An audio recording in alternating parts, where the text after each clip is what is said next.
Hello, everybody. Welcome to another Mark Bishop show. Interesting guest today, as they always are. Don't forget those release forms are important, okay? A little bit of home thingo there. You got to get those in because through pot match, they won't come out if not. My special guest on this particular episode is speaker, trainer, and coach known as the Jim Carrey with a PhD, Dr. Danny Brassell. Wow, he's spoken to over 3,500 audiences worldwide. That's some audiences. He's authored 19 books, including Leadership Begins with Motivation and MisFits and Crackpots. That's why he's on my show. And he's the co-founder of the Well Crafted Story Workshop. We're going to find out all about that. How you doing, Danny? Fantastic. Thanks so much for having me, Mark. More importantly, thanks for spreading some joy in the world. We need a lot more of you, my friend. All right, I could ask you, what's the Well Crafted Story Workshop? Well, with Well Crafted Story, we work with entrepreneurs, executives, and business owners on how to convert their audiences into actual clients by creating more compelling presentations. Yeah, all right. I know you help entrepreneurs, individuals, and organizations. When you say leverage speaking on stages as major client source that converts, give me some samples. Give me an example of what that would mean. ABC company, what? What do you do for them?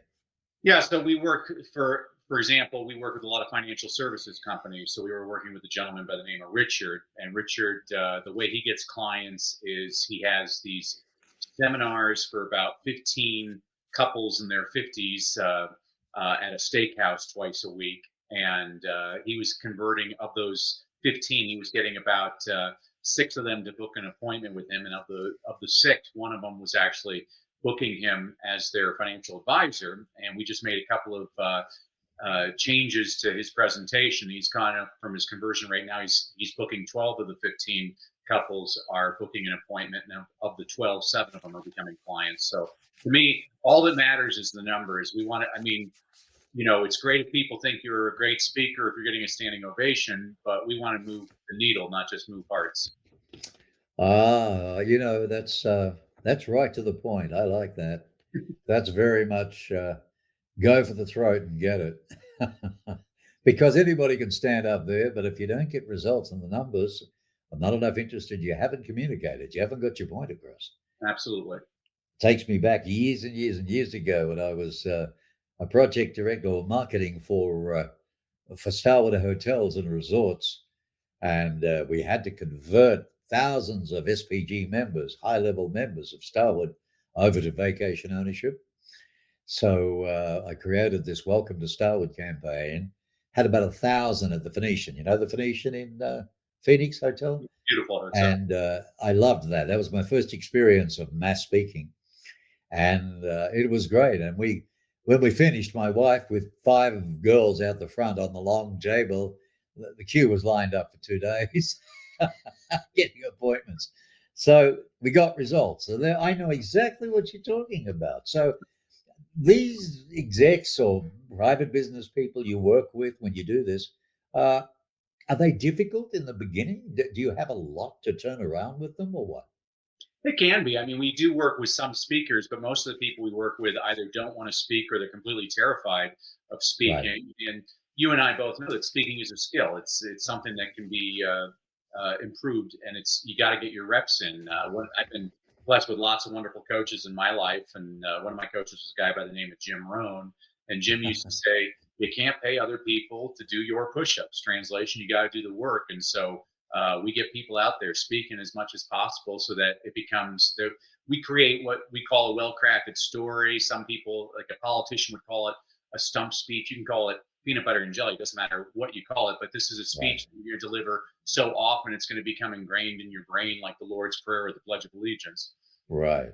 Right. But you've got to believe it from the heart, haven't you? Absolutely. And the mind and the heart connect together. It's interesting. I had the pleasure of meeting Jim Rohn many years ago when I was a Herbalife distributor of all things, which I'm very grateful for. Mark Hughes, that's another story. What a wonderful man he was. Mm-hmm. And what he did. But anyway, you learn to identify your core message, you connect emotionally with your audience, and structure your story for maximum impact across all platforms. Who do you get mainly? Key executives or just small business owners? Lately, we're starting to think that maybe we just should focus on financial services. So we get a lot of financial advisors, wealth advisors, people trying to raise capital. But in the past, we've worked with anywhere from Olympic gold medalists to small business owners to corporate executives. But lately, we've been Right. the financial advisors. Okay, so that's one niche you're zeroing in on, but all these other, niches you talked about and what have you, yeah, I cringe when I hear the footballers talk, whether it's Australian rules or whether it's American football, it doesn't matter. And with all their millions, as soon as they open their mouth, I just cringe. As far as you should get in there and teach them, I tell you.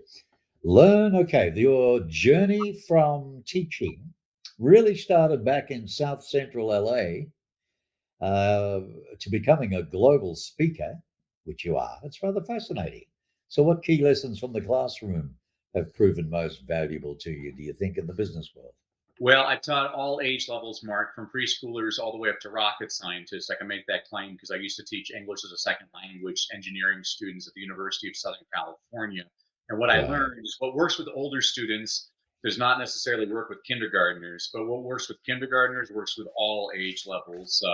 Most people have about a 7 minute attention span. What 7 minutes? Yeah, 7 minutes. Yeah, it's not a lot, is it? Right. You got to see an ad. I think it was 12 times I read last night on television before it even registers. Wow. And then, that's why the emails, repetition, repetition, repetition. I mean, there's so much in messages out there, but you can't beat being in the room, eyeball to eyeball, right? Or even this. Completely I've agree. proved that with good podcasts. Your journey has come a long way. You've delivered 3,500 keynotes.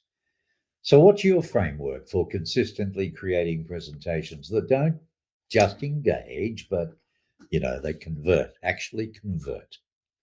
Well, you have to bear with me. I'm a former teacher, so everything I do either rhymes or it's alliterative, Mark. And so I take my clients through the 5 C's process. Those 5 C's stand for clarity. Before we put a word on paper, we have to answer 2 questions. Who is your audience and what is the problem that you solve? Once we're able to clearly identify the answers to both of those questions, and you'd be amazed, 95% of the people I work with cannot answer one or both of those questions in a succinct manner. Right.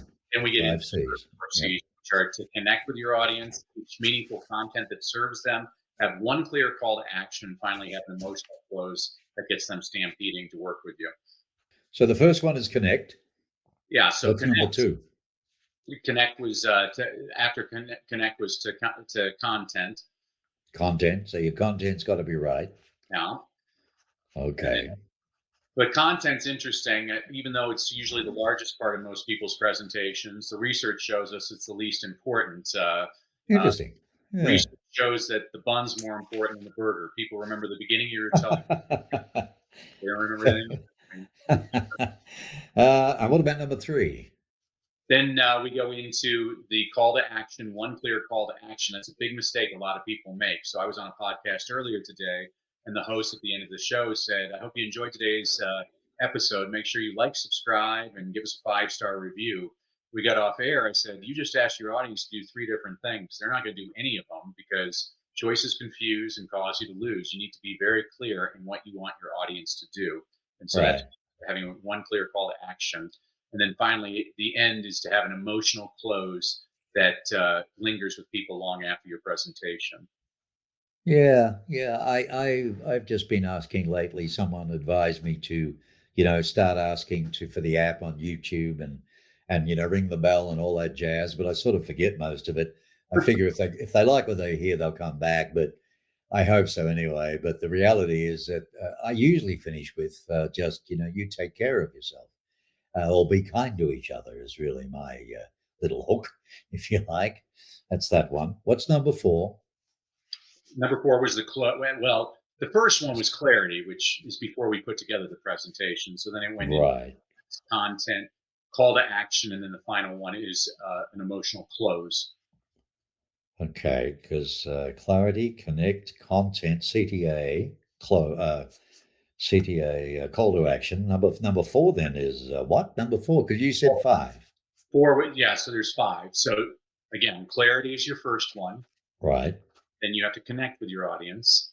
2, You have to teach meaningful content. 3, You have to have one clear call to action. And then 4, finally, you have to have an emotional close. or 4.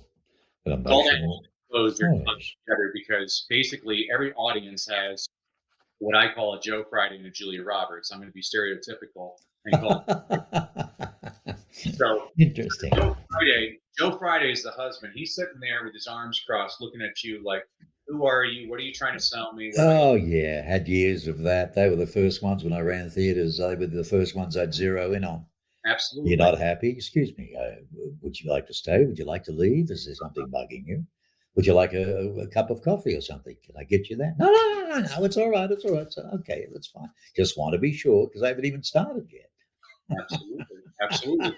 You need to make sure to answer and address his concerns. But a lot of people, they make a mistake and they end their presentation on the call to action. If you do Right. that, you're ignoring Julia Roberts, the wife. Julia Roberts, she doesn't care how much it costs. She just wants to feel good. I listen to Mark's podcast because it makes me feel good. I feel better every time I listen to it. And so if you Uh, the needs of both of those individuals, you're definitely going to increase your okay. High positivity. Leave you with an up, as absolutely. they used to say. Leave you with an up. Your journey. We've covered that. We've covered that.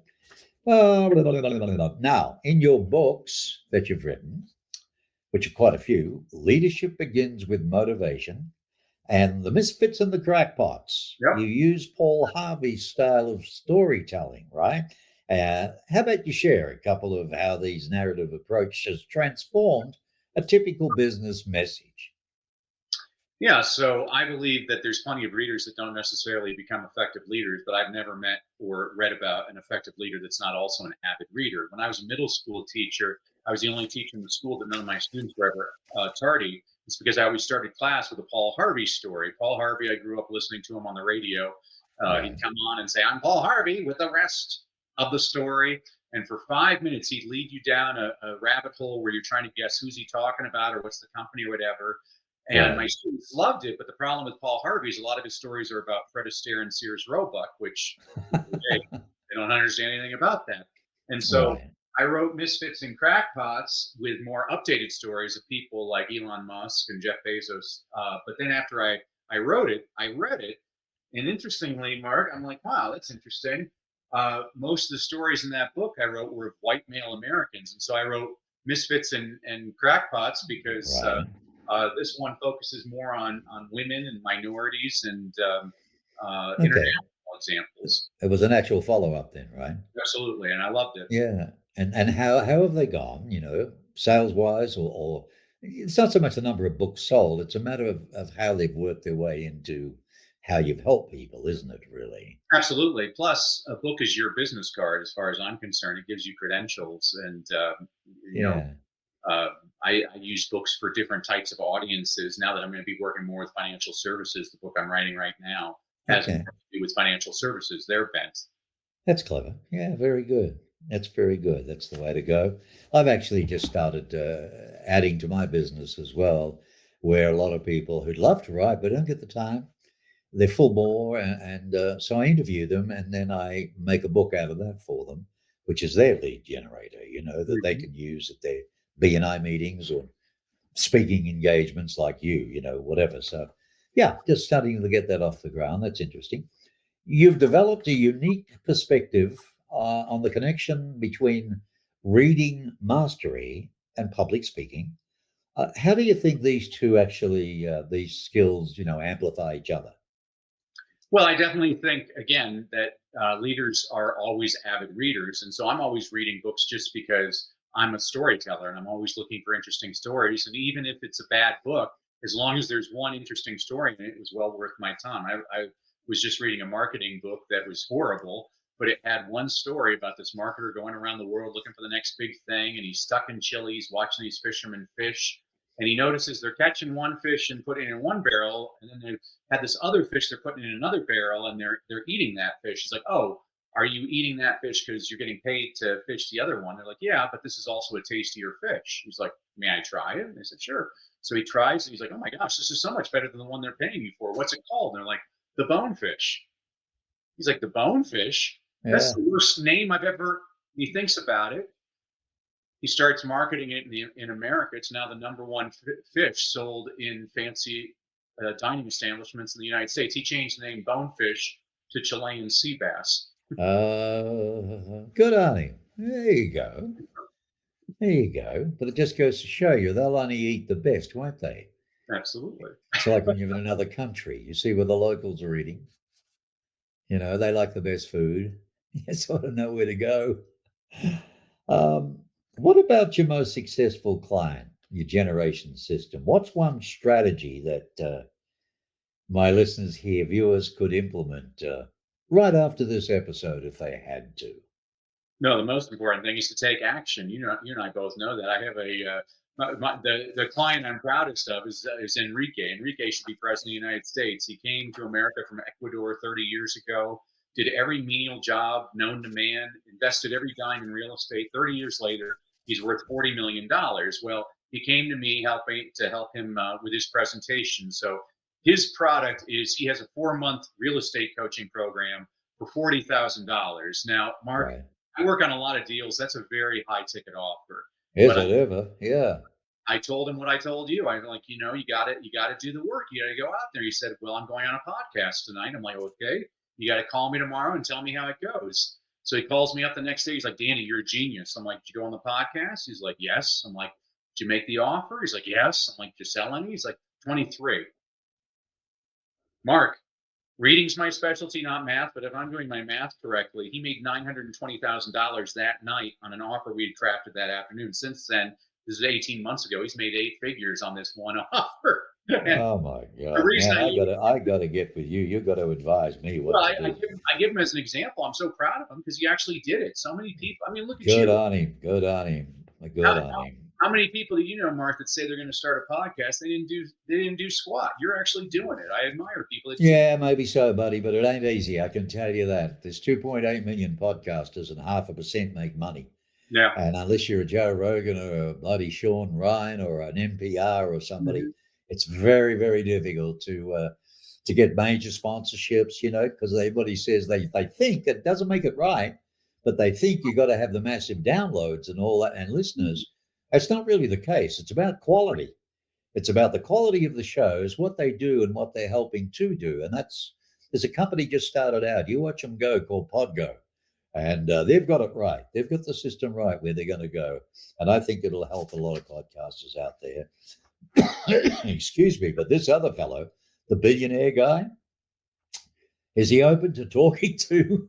Yeah. Because that's not my world. But I was offered something absolutely amazing the other day. One shot, it comes along in your life when it's either too late. I mean, Kentucky Fried Chicken never got his thing going till he was pretty old. Mhm. Excuse me. I've still got this valley fever, damn it. But anyway, darn it, I should say. But somebody rang me up who I've known for years, but it's taken them 16 years to be able to to get this thing right. They're looking for the investor to get them off the ground with seed money. Mhm. But if I said to you, nobody in the world ever again would have to worry about electricity, right? It's a pretty big statement, isn't it? Absolutely. If I just took some air, just from the air, I could give electricity to a poor village in Africa. I could give where are the millions of things you could do to help people by Mhm. giving them power, by giving them electricity. And that's what he's invented. He's created this from thin air. You can have electricity. The trouble is seed money, like anything else, getting it off the ground. The 5 million he needs for a prototype to prove it and to set up the proper presentations to give to investors, because I've learned the hard way. They don't want to know you unless everything's dotted right, the I's and the T's and proper projections. I don't blame them. They're serious investors. But it's worth billions. And usually it's money that makes money, right? Absolutely. You know, what's the biggest mistake you see entrepreneurs make? Tell me that, when trying to leverage speaking engagements for business growth that you specialize in. Yeah, the biggest mistake I see in most presentations, I always tell people stop sharing your successes, start sharing your failures, because not everybody in your audience has succeeded, but they've all failed. And the more you share your own failures, the more your audience is going to see themselves in you. And that's ultimately your goal in any presentation is how do I connect with my audience? Okay. That makes a lot of sense, doesn't it? It makes you very human, I think. And, superstar up there, you're just like anybody else. We've all made mistakes. Got it. If I made mistakes, I'd give anything to have it over again, as they say, you know. But yeah, Yeah, that's very good. yeah. So, and People think how do you incorporate that though? Well, people think that they have to be extraordinary to be on stages, and I think the opposite is true. So right now, I'm working with a very successful businessman from Saudi Arabia who's climbed the highest peak on all 7 continents. He swam with sharks in Madagascar. He did the Iditarod in Alaska. And I look at him and I'm like, nobody can relate to you. Nobody in your audience has climbed Mount Everest, but I guarantee you, everybody in your audience, they peed their pants when they were 6 years old. That's a good story. What you're trying to do is how do I connect with the audience? Right. I work with politicians. I always give them a hard time. I'm like, you ever notice that nobody running for president ever grew up middle class? They all grew up in a log cabin because they have to show the struggle to relate with the audience. Right. But how do you do that unless you're targeting? They say speakers really, I mean, there's so many in America and so many. I'm just sort of wondering how you coach and teach to go in the first place with what on earth are you going to talk about? Yeah, so again, that's why the 2 clarity questions are the most important questions. Before we put together your presentation, we need to know exactly who your target audience is. So, for example, uh, I'm working with a guy who wants to talk to everybody. I'm like, if you're going to talk to everybody, you're going to talk to nobody. I always say, go for the Right. lowest hanging fruit. What groups are you comfortable with? So, for example, when I first started teaching, I'd been a teacher. And so I started speaking to teaching groups. And then I was able to expand my audience to parent groups and to administrative groups. And now Right. I speak to just about everybody, but I started with a very narrow niche. That was my audience. Now, the problem I solve with people is how do you grow your business fastest? And I believe that's through speaking. And so Right. I'm looking at what's the pain point of my audience. Most people look at pain, they look at their solution rather than the audience's pain point. The audience doesn't give a hoot about your solution. They're interested in how do I get rid of my pain? And so when you can address their pain in their language, what is it that keeps your ideal audience member up at night at 3 p.m.? What is that they're thinking about? When you can address that, that's how you're going to serve them best. Okay, that makes a lot of sense. I'm just trying to understand who you'd want to go and speak in front of. How do you narrow down the correct audiences for what you're trying to share? Not everybody's trying to vlog something, but you look at those two that you talked about, the two, one from Africa, one from, whatever, the billionaires, Jazz. What are they going? Are going to talk about, I guess, how they made their money or their experiences in life, or you can too, sort of thing, or what's in it for them? It depends on what they're trying to pitch. So again, all I care about is what do you want the audience to do next? Now, you can have an unpaid offer like subscribe to my podcast or vote for me. More typically, I work with people that have a paid offer, buy my product or invest in my coaching program. But we need to be very narrowed in. What do you want your audience to do next? And you Right. know, it's something I tell podcasters all the time, like you, that think, oh, I need to have a huge audience. I'm like, I don't care how many people are in the audience. I just care who's in the audience. When I was a journalist, I used to work for a magazine that had 6 subscribers, but they were all billionaire oil sheiks in the Middle East. It's a good audience. Man, you're good at getting these, overseas whales, aren't you? Huh? I end up with minnows, but never mind. Here we go. One day I'll crack it. Your work bridges education and business communication. Okay, we touched on that. What's something else I researched? Oh, yeah. Well, excuse me. With 100 plus annual speaking engagements, how do you keep, Mr. Brassell, your content fresh while maintaining a consistent message? Yeah. So once again, understanding who my audience is, when I talk about creating a well-crafted presentation, it also depends on my audience. So speaking to elementary school teachers is very different than speaking to entrepreneurs, which is different than speaking to a Christian women's group. I need to know exactly who it is I'm talking to and what Right. do I want them to do next. I mean, my offer for financial services, where they're in the industry where it's not uncommon for those speakers to make at least $35,000 a presentation. That's a very different audience than schools that might have $1,500 in their budget for a speaker. So by by really understanding who your audience is and what is the problem that you want to specifically solve. That's going to Right. help a lot of your presentation.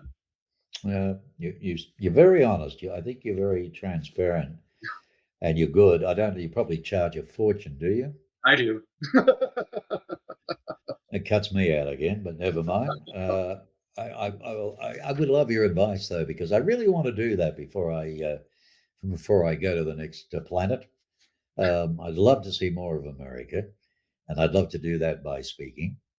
And yes, I'm from another country. I got a lot of stories to tell, but it's always great. I lie awake at night. Who the heck's interested? What have I got to tell them? How am I going to help them? And I always end up with, what have I got to do to try and motivate them? And I keep coming up with, well, look, success is not an age thing. It's if you can do what I'm doing, you can too, sort of thing. Don't give up. Never give up, Yeah, so I don't know, but that's the only way I go with it. You've helped thousands transform their speaking abilities. What's the first thing well, we touched on the C's. I guess you typically address with a new client. You just met the new client. You're not sure. Of course you want business. You're like everybody else. Mm-hmm. But at the same token, I would think that you're the sort of guy that says, do I really want this person? Oh, well, yeah, I have a no jerks philosophy. That's a non-negotiable for me. I don't work with no jerks philosophy. I just fired a billionaire 2 weeks ago because he's a jerk, and I mean I'm going to help. Really? People. Oh yeah. Life's too short, man. A billionaire, and you fired him. Yeah, just a jerk. Man, see, I was right. I'm psychic. See, I told you were transparent, very honest. You'd be a good bloke to go to. So if you're watching this and you do want to get off the ground once and for all, and you get what I get, 5,000 emails a day of all these dudes teaching how to be. One guy wanted 10 grand to teach me how to speak. Yeah. Okay. And another one wanted 7 just to be able to guarantee me jobs, and guarantee me speaking jobs all across America at $50,000 a gig. Oh man, I was in Hawaii. I was in my beautiful hut on the beach in Puerto Rico. I was everywhere in my dreams. So, but I'll get there somehow, some way. One of my mentors, Charlie Tremendous Jones, he used to say that if he hands one of these people $10,000, it's going to solve their problems, but how's it going to solve his problems? Fair enough, too. The term authentic connection gets used a lot. How do you define it, and what's one technique, Danny, for achieving it? But achieving it quickly with any audience. Yeah. So again, I'm a former teacher, so everything I do rhymes or it's alliterative. And so in the first 5 minutes of your presentation, I always tell my clients you need to rap. Rap stands for you need to show you're relatable, you have to demonstrate your authority, and then you have to share your purpose. So, example, relatable. Oh, I am just like you. I've had that exact same problem. Authority. And I solved that problem. Purpose.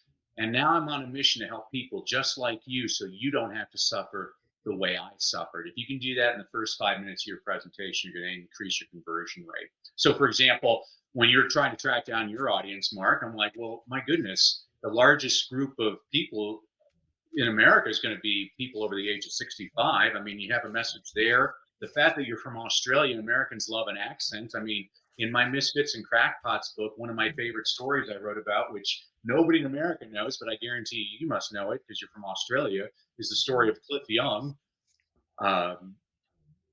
Story of who? Cliff Young. Oh, yeah, of course. So the guy from Tassie. Cliff Young was a sheep farmer, and that's right. The cows and sheep, and he used to run the hills because I lived in New Zealand and worked as well. It's a beautiful country, of course. It's across the pond from Aussie, and but there's always that thing between Australians and Kiwis. Mm-hmm. It's like Canada and America, you know what I mean?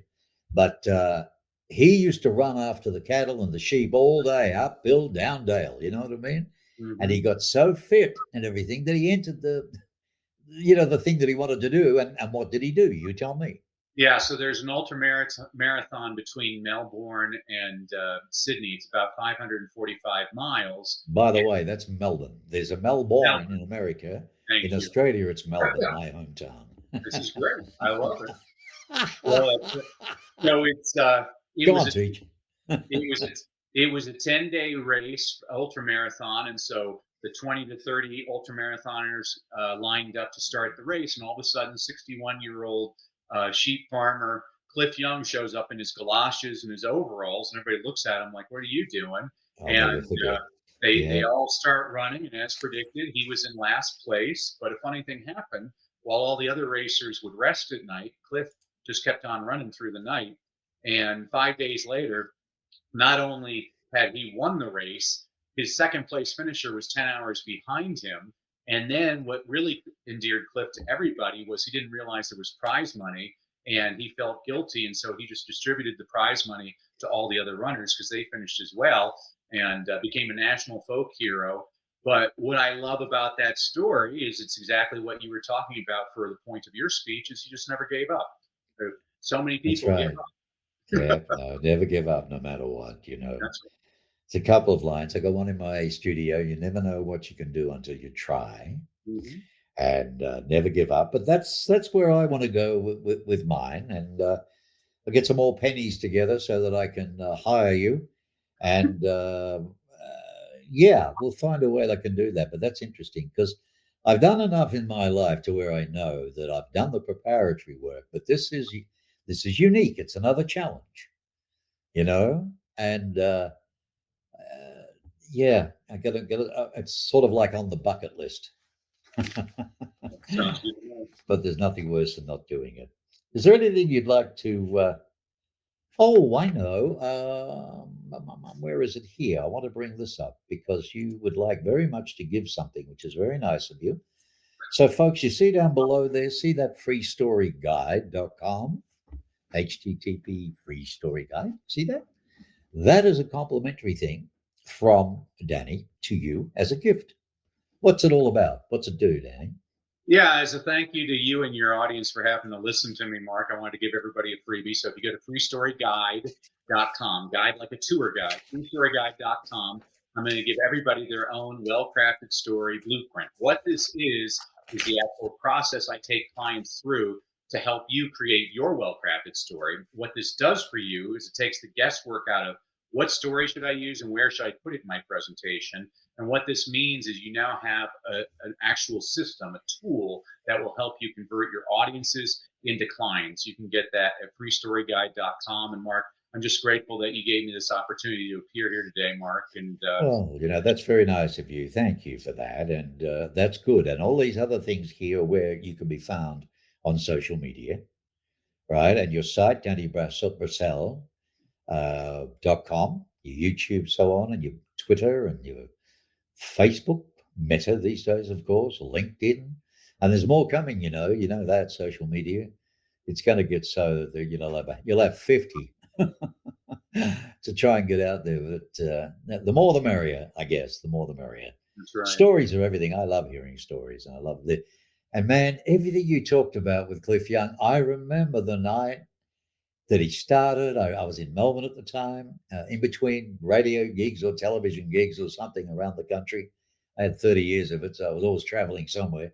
And you've got to, you've got to earn your stripes. Mm-hmm. But at the end of the day, I remember, I see the vision now, the gumboots.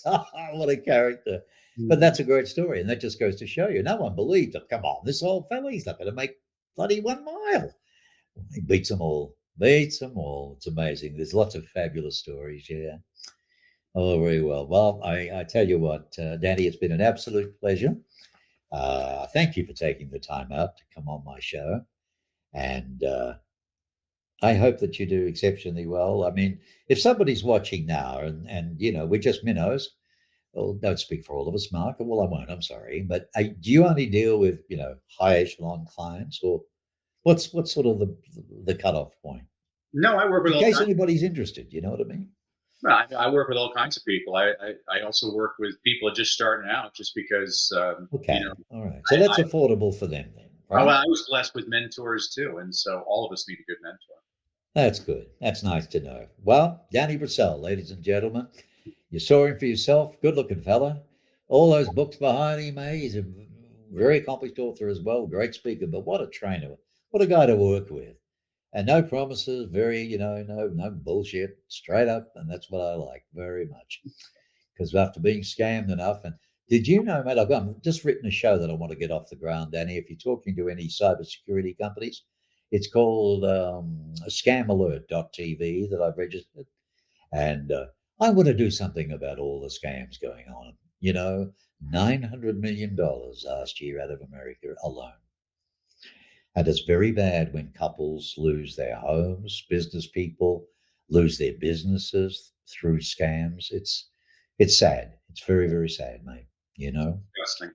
Isn't it? You take care. God bless. And listen, keep up the good work. Thanks, You're Mark. terrific. Thanks a lot.